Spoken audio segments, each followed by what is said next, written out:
Quran Surat Ali Imran ayat 23. A'udzu billahi minasyaitonir rajim. Alam taro ilal ladzina utu nasiban minal kitabi yud'auna ila kitabillahi liyahkuma bainahum summa yatawalla fariqum minhum wa hum mu'ridun.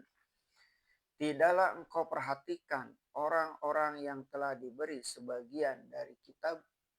Maksud diberi sebagian dari kitab ialah bahwa mereka telah memahamkan sebagian dari isi kitab.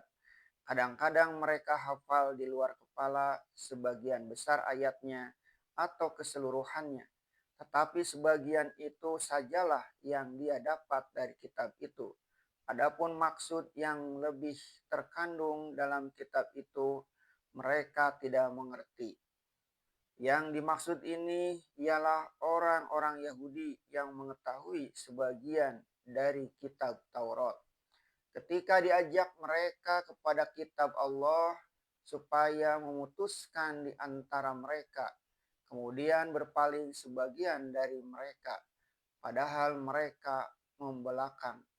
Menurut riwayat dari Ibnu Ishaq dan Ibnu Jarir dan Ibnu Abi Hatim dari Ibnu Abbas, pada suatu ketika Rasulullah Shallallahu Alaihi Wasallam masuk ke rumah tempat orang Yahudi mempelajari agama mereka, mengajak mereka kepada jalan Allah, maka bertanyalah kepada beliau dua orang pemuka Yahudi yang ada di sana di waktu itu, yaitu An-Nu'man bin Amr dan Al-Haris bin Zaid.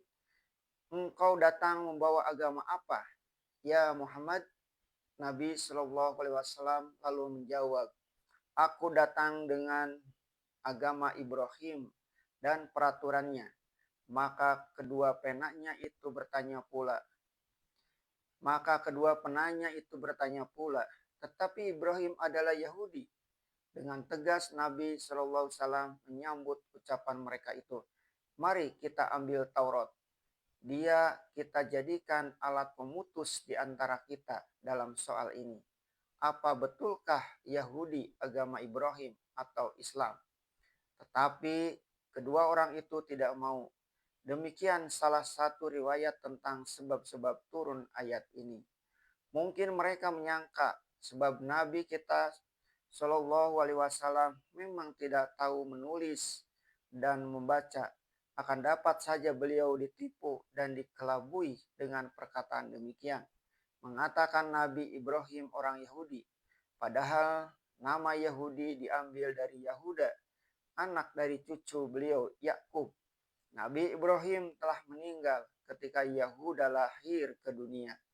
Akan mungkin di akal si nenek penganut agama yang memakai nama anak dari cucunya alias cicitnya. Tantangan Nabi Muhammad SAW sangat jitu sekali. Beliau disuruh bawa Taurat itu dan mari baca bersama-sama. Di pasal dan di ayat berapa ada tersebut bahwa Nabi Ibrahim orang Yahudi.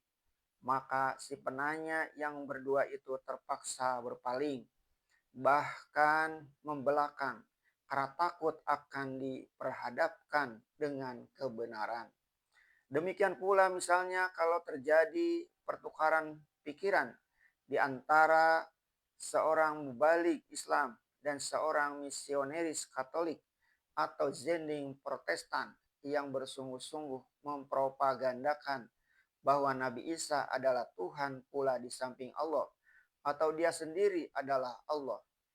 Katanya hal itu dikatakan oleh Nabi Isa sendiri dalam Injil.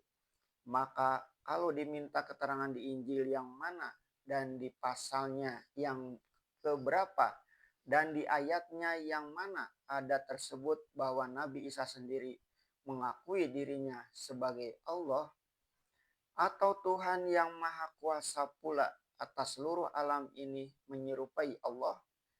Sebab ini mengenai pokok kepercayaan. Niscaya ada waktu yang tegas dari Nabi Isa sendiri.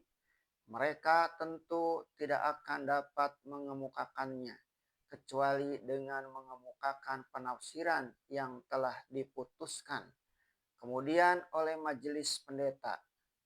Menurut yang diajarkan oleh Paulus, seorang Yahudi yang membenci pengikut Nabi Isa, lalu setelah Nabi Isa meninggal dunia, dia memaklumkan dirinya telah jadi Kristen, lalu mengeluarkan pelajaran yang jauh berbeda dari apa yang diajarkan Nabi Isa sendiri.